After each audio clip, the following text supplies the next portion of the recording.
Hello and welcome back to my channel. Thank you for everyone who's been enjoying the Baron Munchausen. I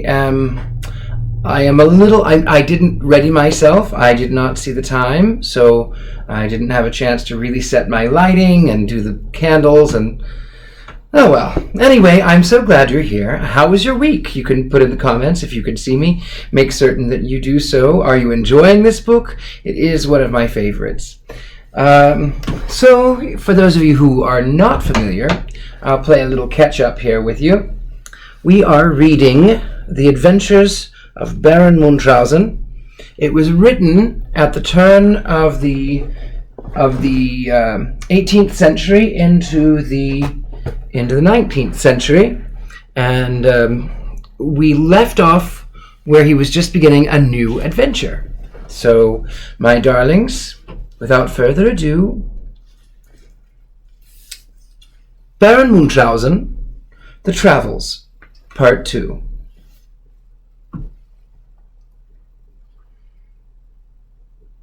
I embarked at Portsmouth in a first-rate English man-of-war of 100 guns and 1,400 men for North America. Nothing worth relating happened till we arrived within 300 leagues of the river St. Lawrence.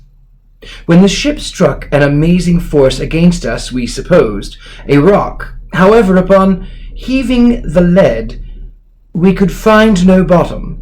Even with 300 fathom, what made the circumstances the more wonderful, and indeed beyond all comprehension, was that the violence of the shock was such that we lost our rudder, broke our bowsprit in the middle, and split all our masts from top to bottom, 2 of which went by the board.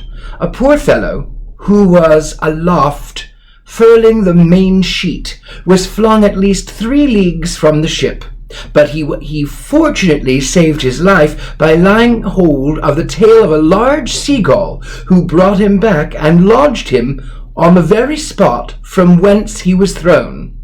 Another proof of the violence of the shock was the force with which the people between decks were driven against the floors above them.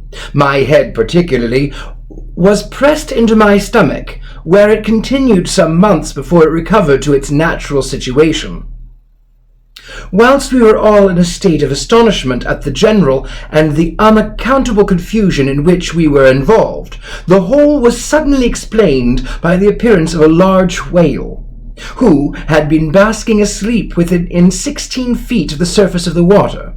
This animal was so much displeased with the disturbance which our ship had given him, for in our passage we had with our rudder scratched his nose, but he beat in all the gallery and part of the quarter-deck with his tail, and almost the same instant took the main sheet anchor, which was suspended, as it usually is, from the head between his teeth, and ran away with the ship at least 60 leagues at the rate of 12 leagues an hour. When fortunately the cable broke, we lost both the whale and the anchor. However, upon our return to Europe some months after, we found the same whale within a few leagues of the same spot, floating dead in the open water. It measured above 1/2 mile in length. As we could take it but small quantity of each monstrous animal on board, we got our boats out, and with much difficulty cut off its head, where it is our great joy we found the anchor and above 40 fathoms of the cable concealed on the left side of his mouth, just under his tongue. Perhaps this was the cause of his death, as that side of his tongue was much swelled with a great degree of inflammation. This was only extraordinary circumstance that happened on this voyage. On part of our distress, however, I had like to have forgot. While the whale was running away with the ship, she sprung a leak, and the water poured in so fast that all our pumps could not keep us from sinking. It was, however, my good fortune to discover it first. I found it a large hole about 1 foot in diameter, You will naturally suppose this circumstance gives me infinite pleasure when I inform you that this noble vessel was preserved with all its crew by the most fortunate thought. In short, I sat down over it, and could have dispensed with it had it been larger, nor will you be surprised when I inform you I am descended from Dutch parents. The Baron's ancestors have but lately settled there. In another part of his adventures he boasts of royal blood. My situation while I sat there was rather cool, but the carpenter's art soon relieved me. Chapter the 8th. I was once in great danger of being lost in a most singular manner in the Mediterranean. I was bathing in that pleasant sea near Marseilles one summer's afternoon when I discovered a very large fish with his jaws quite extended, approaching me with a great velocity. There was no time to be lost, nor could I possibly avoid him. I immediately reduced myself to as small a size as possible by the closing my feet and placing my hands also near my sides, in which position I passed directly between his jaws and into his stomach, where I remained some time in total darkness, and comfortably warm, as you may well imagine. At last it occurred to me that by giving him pain he would be glad to get rid of me. As I had plenty of room, I played my pranks, such as tumbling, hop-step, and jumping, etc., but nothing seemed to disturb him so much as the quick motion of my feet in attempting to dance a hornpipe. Soon after I began, he put me out by sudden fits and starts. I persevered. At last he roared horridly, and stood up almost perpendicular in the water, with his head and shoulders exposed, by which he was discovered by the people on board an Italian trader then sailing by, who harpooned him in a few minutes. As soon as he was brought on board, I heard the crew consulting how they should cut him up so as to preserve the greatest quantity of oil. As I understood Italian, I was in most dreadful apprehension lest the weapons employed in this business should destroy me also. Therefore I stood as near the centre as possible, for there was room enough for a dozen men in the creature's stomach, and I naturally imagined they would begin with the extremities. However, my fears were soon dispersed, for they began opening the bottom of the belly. As soon as I perceived a glimmering of light, I called out lustily to be released from the situation in which I was now almost suffocated.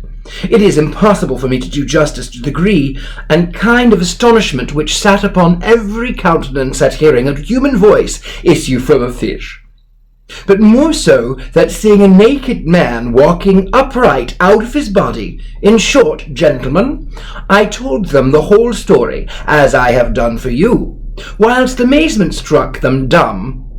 After taking some refreshment and jumping into the sea to cleanse myself, I swam to my clothes, which lay where I had left them on the shore. As near as I can calculate, I was near 4 hours and a half confined in the stomach of this animal. Chapter the 9th. When I was in the service of the Turks, I frequently amused myself in the pleasure barge of the Marmora, which commands a view of the whole city of Constantinople, including the Grand Signior's Seraglio. One morning, as I was admiring the beauty and serenity of the sky, I observed a globular substance in the air, which appeared to be about the size of a 12-inch globe, which somewhat suspended from it. I immediately took up my largest and longest barrel fowling piece, which I never travel on, make even an excursion without, if I can help it. I charged with the ball and fired at the globe, but to no purpose, the object being at too great a distance. I then put in a double quantity of powder and 5 or 6 balls. This second attempt succeeded. All the balls took effect, and more one side open, and brought it down. Judge my surprise when a most elegant gilt car with a man in it and part of a sheep which seemed to have been roasted fell within 2 yards of me. When my astonishment had in some degree subsided, I ordered my people to row close to this strange aerial traveller. I took him on board my barge. He was a native of France. He was much indisposed from his sudden fall into the sea and incapable of speaking. After some time, however, he recovered and gave the following account of himself. About 7 or 8 days since, I cannot tell which, for I have lost my reckoning, have been most of the time where the sun never sets. I ascended from the Land's End in Cornwall, in the island of Great Britain, in the year from which I have been just taken suspended, from a very large balloon, and took a sheep with me to try atmospheric experiments upon. Unfortunately, the wind changed within 10 minutes after my ascent, and instead of driving towards Exeter, where I intended to land, I was driven towards the sea, over which, I suppose, I have continued ever since, but much too high to make observations. The calls of hunger were so pressing that the intended experiments upon the heat and respiration gave way to them.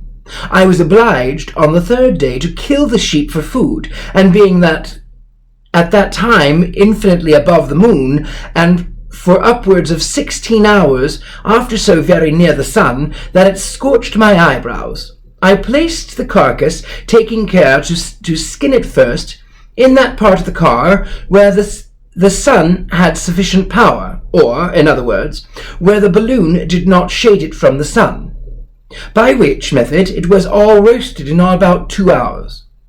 This has been my food ever since. Here he paused, and seemed lost in viewing the objects about him. When I told him the buildings before us were the Grand Signor Sergilio at Constantinople, he seemed exceedingly affected, as he had supposed himself in a very different situation. The cause, added he, of my long flight was owing to the failure of a string which was fixed to a valve in the balloon intended to let out the inflammable air. And if it had not been fired at and rent in the manner before mentioned, I might, like Mahomet, have been suspended between heaven and earth till doomsday. The Grand Signor, to whom I was introduced by the Imperial Russian and French ambassadors, employed me to negotiate a matter of great importance at Grand Cairo, and which was of such a nature that it must ever remain a secret. I went there in a great state by land, where, having completed the business, I dismissed almost all of my attendants, and returned like a private gentleman. The weather was delightful, and that famous river at the Nile was beautiful beyond description. In short, I was tempted to hire a barge to descend by water to Alexandria. On the 3rd day of my voyage, the river began to rise most amazingly. You have all read, I presume, of the animus overflowing of the Nile. And on the next day it spread the whole country for many leagues on each side. On the 5th, at sunrise, my barge became entangled with what I at first took for shrubs. But as the light became stronger, I found myself surrounded by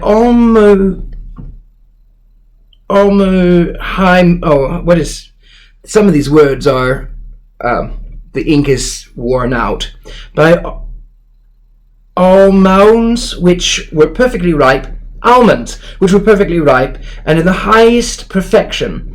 Upon plumbing with a line, my people found we were at least 60 feet from the ground, and unable to advance or to retreat. At about 8 or 9 o'clock, as I could camouflage, by the altitude of the sun, the wind rose suddenly and canted our barge on the side.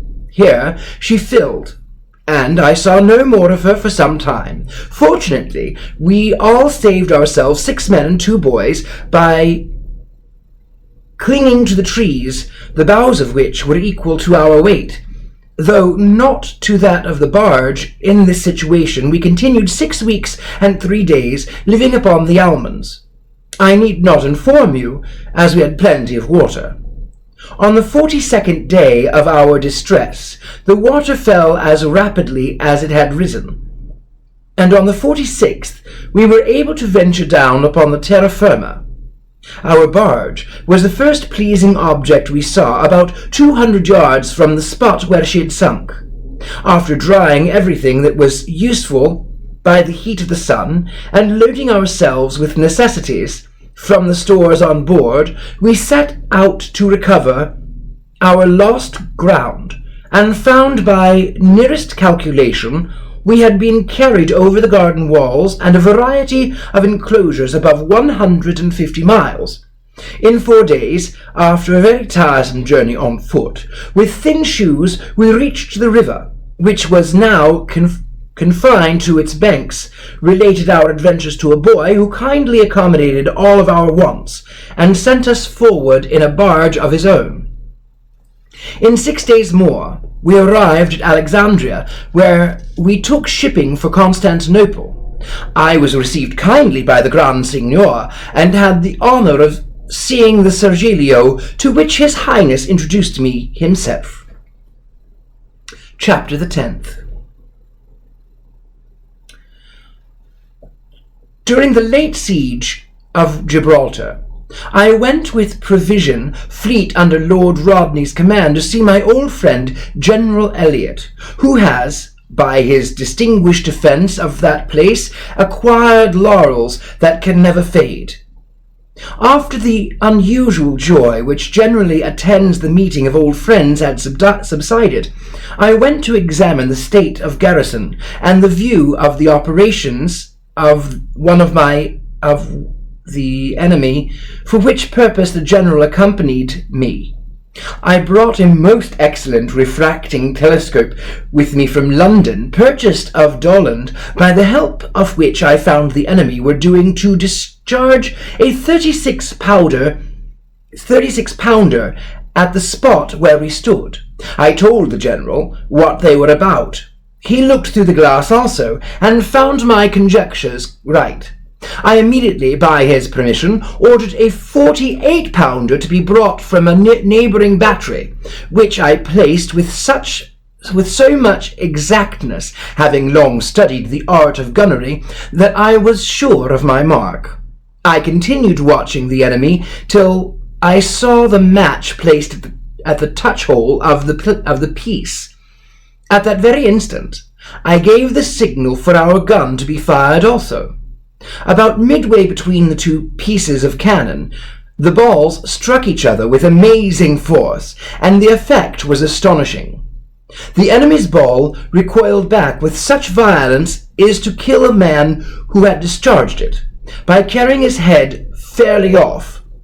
With 16 others which it met in its progress of the Barbary coast, there its force, after passing through 3 masts of vessels that they made in line behind each other in the harbour, was so much spent that it only broke its way through the roof of a poor labourer's hut about 200 yards inland, and destroyed a few teeth in an old woman had left, who lay asleep upon her back with her mouth open.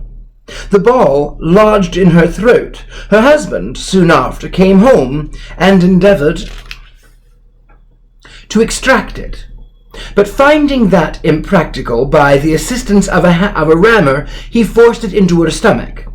Our ball did excellent service, for it not only repelled the other in manner just described, but proceeding as I intended it should, it dismounted the very piece of cannon that had just been employed against us, and forced into it the hold of the ship, where it fell with so much force as to break its way through to the bottom. The ship immediately filled and sank, with above 1,000 Spanish sailors on board, besides a considerable number of soldiers. This, to be sure, was a most extraordinary exploit. I will not, however, take the whole merit to myself. My judgment was the principal engine, but chance assisted me a little. for I afterwards formed that the man who charged our 48-pounder put in, by mistake, a double quantity of powder, else he would never have succeeded so much beyond all expectation, especially in repelling the enemy's ball. General Elliot would have given me a commission for a singular piece of service, but I declined everything except his thanks, which I received at a crowded table of officers at supper on the evening of that day.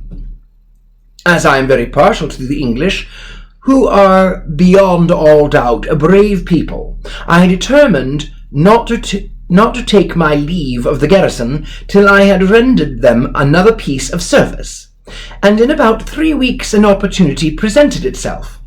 I dressed myself in the habit of a popish priest, and at about 1 o'clock in the morning stole out of the garrison, passed the enemy's lines, and arrived in the middle of their camp, where I entered the tent in which the Prince d'Artois was, and with Commander-in-Chief and several other officers in deep council, concerting a plan to storm the garrison next morning.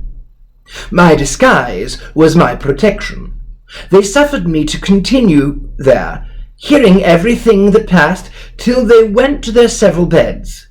When I found the whole camp, and even the sentinels, were wrapped up in the arms of Morpheus, I began my work, which was that of dismounting all the cannon, above 300 pieces, from 48 to 24-pounders, and throwing them to the leagues into the sea.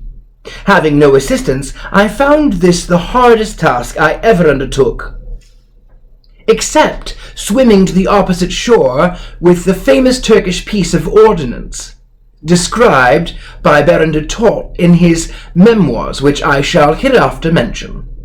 I then piled all the carriages together in the centre of the camp, which, to prevent the noise of the wheels being heard, I carried in pairs under my arms. And a noble appearance they made, as high at least as the rock of Gibraltar. I then lighted a match by striking a flintstone situated 20 feet from the ground in an old wall built by the Moors when they invaded Spain, with the breech of an iron 48-pounder, and so set fire to the whole pile. I forgot to inform you that I threw all of their ammunition wagons upon the top. Before I applied the lighted match, I had laid combustible at the bottom so judiciously that the whole was in a blaze in a moment. To prevent suspicion, I was one of the first to express my surprise. The whole camp was, as you may imagine, petrified with astonishment. The general conclusion was that their sentinels had been bribed, and that 7 or 8 regiments of the garrison had been employed in this horrid destruction of their artillery. Mr. Drinkwater, in his account for the famous siege, mentions the enemy sustaining a great loss by a fire which happened in their camp, but never knew the cause. How should he, as I never divulged it before? Though I alone saved Gibraltar by the night's useness, but not even the General Elliot. The Count d'Artois and all the attendants ran away in their fright, and never stopped on that road till they reached Paris, which they did in about a fortnight. This dreadful conflagration had such an effect upon them that they were incapable of taking the least refreshments for 3 months thereafter, but, chameleon-like, lived upon the air. If any gentleman will say he doubts the truth of this story, I will find him a gallon of brandy, and make him drink it at 1 draught. About 2 months after I had done the besieged this service one morning, I sat at breakfast with General Elliot. A shell, for I had not time to destroy their mortars, as well as their cannon, entered the apartment we were sitting in. I lodged upon our table. The general, as most men would do, quitted the room directly, but I took it up before it burst, and carried it to the top of the rock. When looking over the enemy's camp on an eminence near the sea-coast, I observed a considerable number of people, but could not, with my naked eye, discover how they were employed. I had recourse again to my telescope, which I found that 2 of the 4 officers, one a general and the other a colonel, with whom I had spent the preceding evening, and who went into the enemy's camp about midnight as spies, were taken and then were actually going to be executed on a gibet. I found the distance too great to throw the shell with my hand, but most fortunately recollecting that I had the very sling in my pocket which assisted David in slaying Goliath, I placed the shell in it, and immediately threw it in the midst of them. It burst as it fell, and destroyed all present, except the 2 culprits, who were saved by being suspended so high, for they were just turned off. However, one of the pieces of the shell flew with such force against the foot of the gibbet that it immediately brought it down. Our 2 friends no sooner felt terra firma than they looked about for the cause, and finding their guards, executioner, and all had taken to their heads to die first, they directly extracted themselves from their disgraceful discords, and then ran down to the seashore, seized a Spanish boat with 2 men in it, and made them row to one of our ships, which they did with great safety. And in a few minutes after, when I was relating to General Elliot how I had acted, they both took us by the hand, and after mutual congratulations, we retired to spend the day with... This word is... I can't read that word. That's a mark on that page. I apologize. It is a very old book, by the way. Very old book. Chapter the 11th. You wish, I can see by your countenances, I would inform you of how I became possessed of such treasure as the sling just mentioned. Here facts must be held sacred. Thus, then, it was I am distant of the wife of Uriah, whom we all know David was intimate with. She had several children by his majesty. They quarrelled once upon a matter of the first consequence, the spot where Noah's ark was built, and where it rested after the flood. A separation consequently ensued. He had often heard him speak of his sling as the most valuable treasure. This she stole one night. They parted. It was missed before she got out of his dominion, and she was pursued by no less than 6 of the king's bodyguards. However, by using it herself, she hit the first of them, for one was more active in the pursuit than the rest, where David did Goliath and killed him on the spot. His companions were so alarmed at his fall that they retired and left Uriah's wife to pursue her journey. She took with her, I should have informed you before, her favourite son by his connection, to whom she bequeathed the sling, and thus it has without interpretation descended from father to son till it came into my possession. One of its possessors, my great-great-grandfather, who lived about 250 years ago, was upon a visit to England, and became intimate with a poet, who was a great deer-stealer. I think his name was Shakespeare. He frequently borrowing this sling, and with it killed so much of Sir Thomas Lucy's venison that he narrowly escaped the fate of 2 friends at Gibraltar. Poor Shakespeare was imprisoned, and my ancestor obtained his freedom in a very singular manner. Queen Elizabeth was then on the throne, but grown so indolent that every trifling matter was become a trouble to her. Dressing, undressing, eating, drinking, and some other offices which shall be nameless, made life a burden to her. All these things enabled her to do without, or by deputy. And what do you think was the only return she could prevail upon him to expect for such eminent services?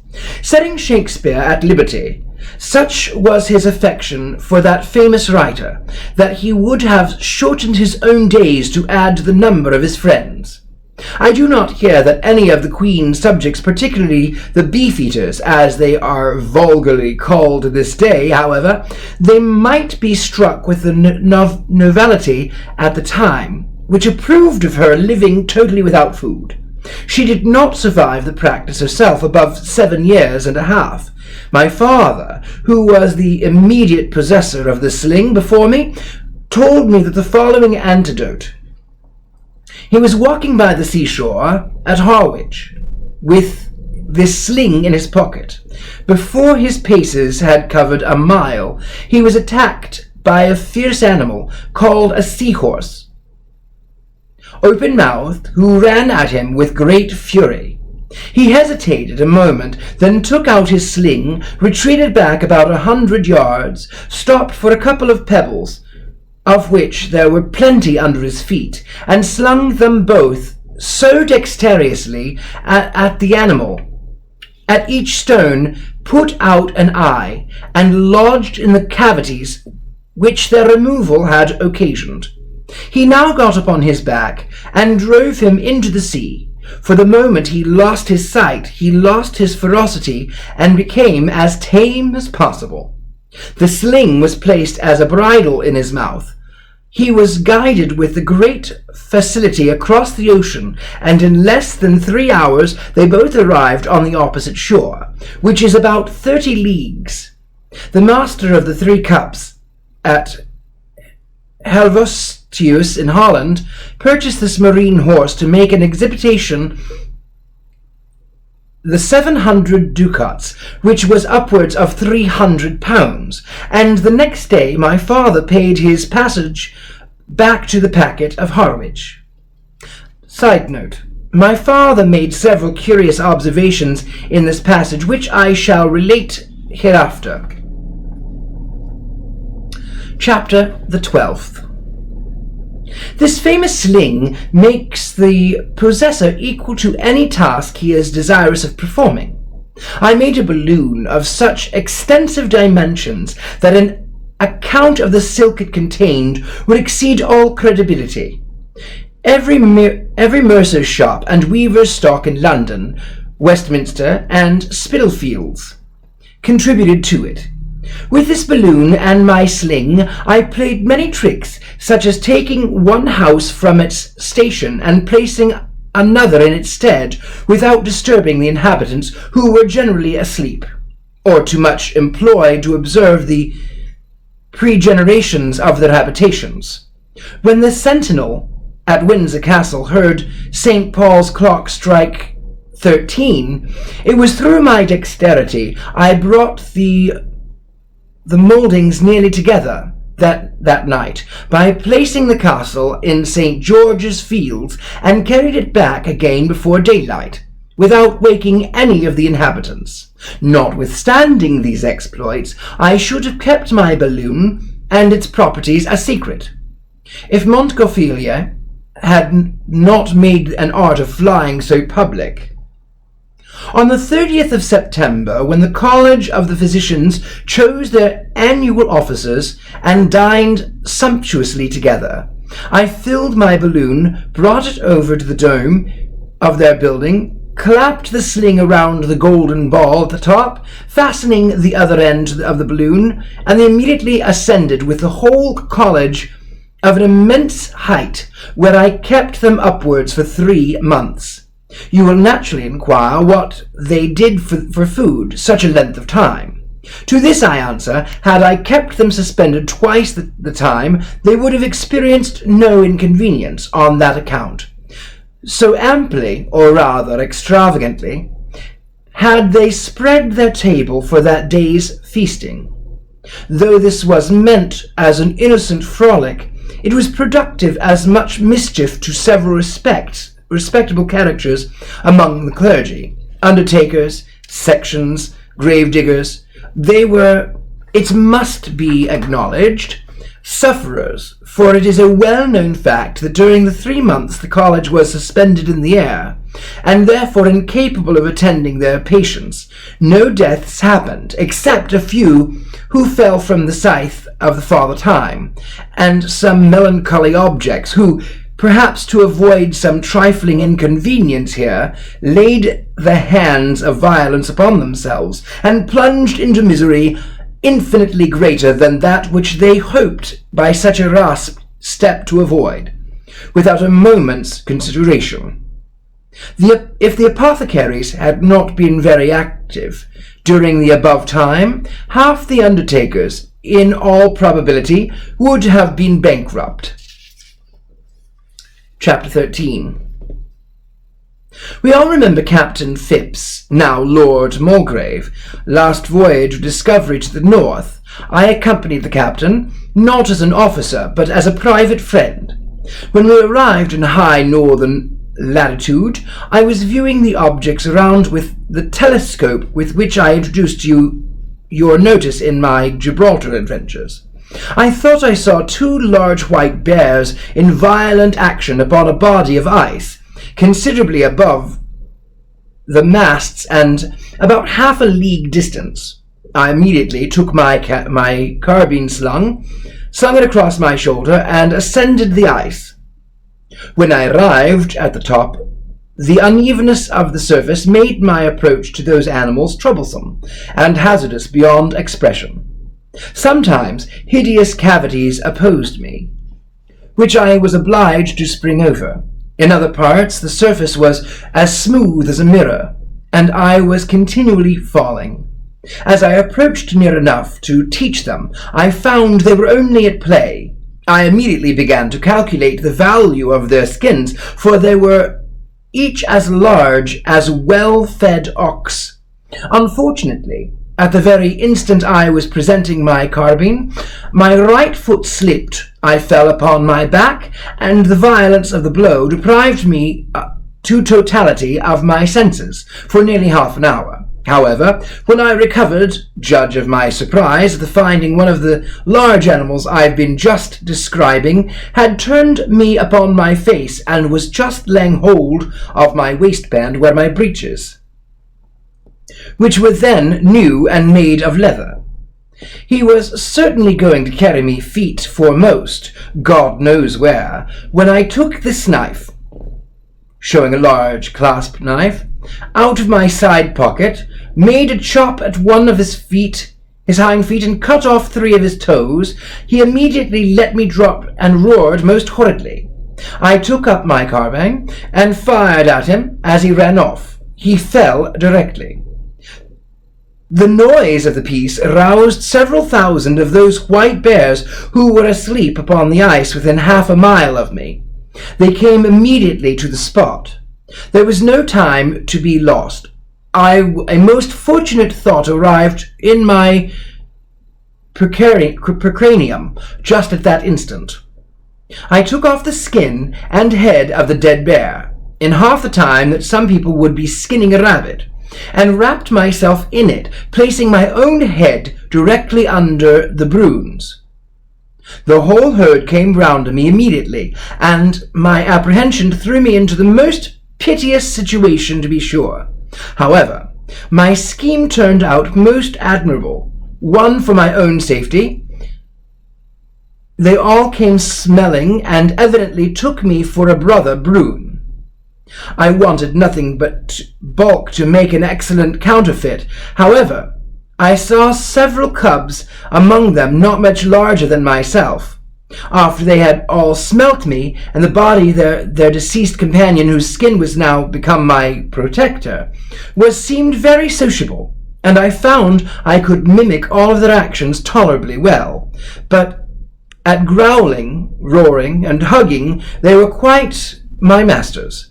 I began now to think how I might turn the general confidence which I had created amongst these animals to my advantage. I had heard an old army surgeon say a wound in the spine was instant death.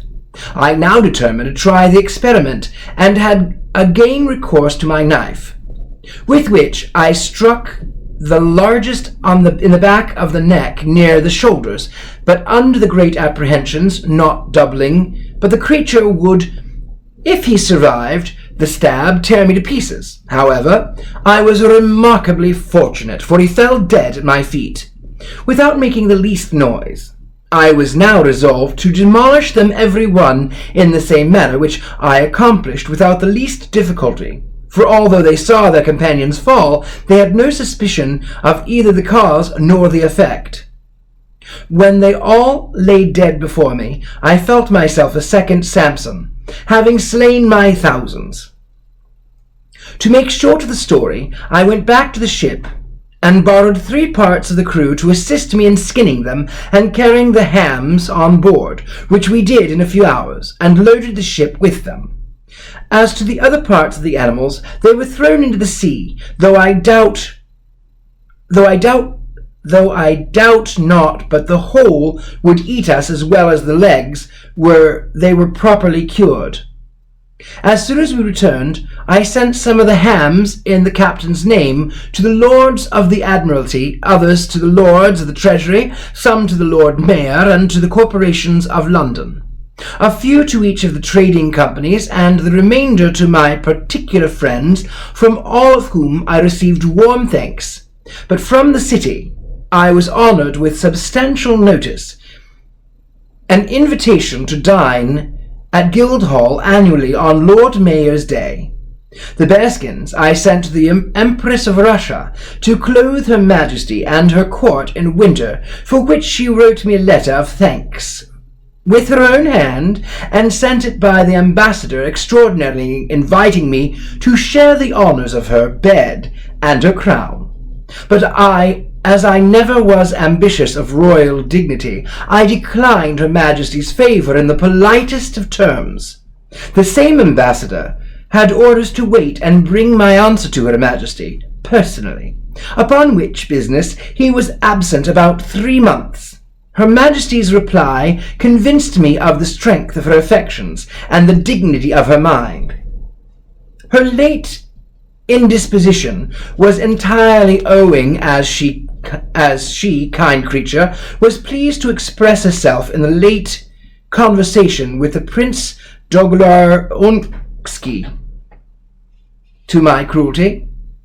What the sexy in me I cannot conceive, but the Empress is not the only female sovereign who has offered me her hand. Some people have very illiberally reported that Captain Phipps did not proceed as far as he might have done upon that expedition. Here it becomes my duty to acquit him. Our ship was in very proper trim till I loaded it with such an immense quantity of bearskins and hams, after which it would have been madness to have attempted to proceed further, as we were now scarcely able to combat a brisk gale, much less those mountains or ice which lay in the higher latitudes.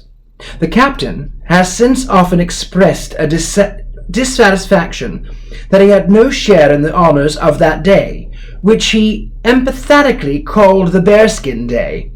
He has also been very desirous of knowing by what art I destroyed so many thousands, without fatigue or danger to myself. Indeed, he is so ambitious of dividing the glory with me that we have actually quarrelled about it, and we are not now upon speaking terms.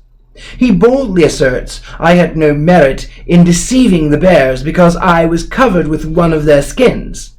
He declares there is not, in his opinion, in Europe so complete a bear naturally as himself among the human species. He is now a noble peer, and I am too well acquainted with good manners to dispute so delicate a point with his lordship. I believe, my darlings, I will end there.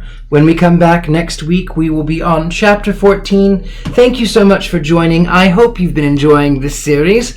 We will be doing at some point, once the coronavirus lockdown is done, we'll be doing a seance here for you to see. We'll be doing that live.